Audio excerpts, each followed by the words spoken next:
Hey folks, Farmer Marshall here. I want to take a little time to do a short little video on some things I do best, which is gardening. If you'd like to see some more videos on subjects like this, just press that little red subscribe button. Maybe you can give me a thumbs up. It's free this month. So what I'm doing is, I won't call it planting. I'm going to call it replanting. This here is what I'm going to replant.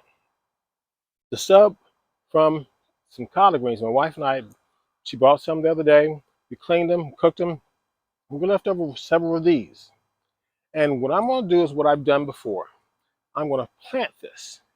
And you'll find that in 2 4 weeks, not only you're going to have roots, but you're going to actually start getting leaves on stuff like this. And over time, you'll get a full-grown plant. And I have about 8 of them.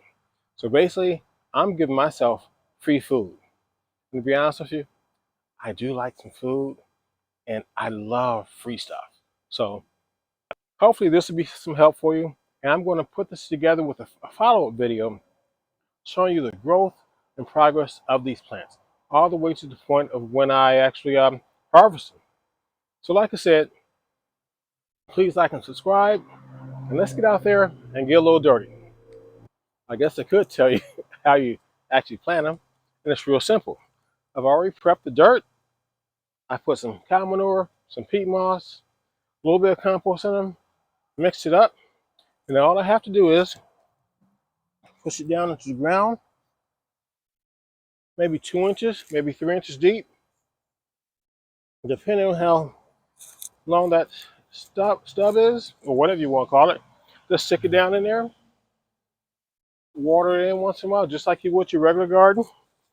Now you can do it out here in your regular garden, or you can put it in a pot, and you should have the same results. Just take care of it. Farmer Marshall, let's get out there and get a little dirty.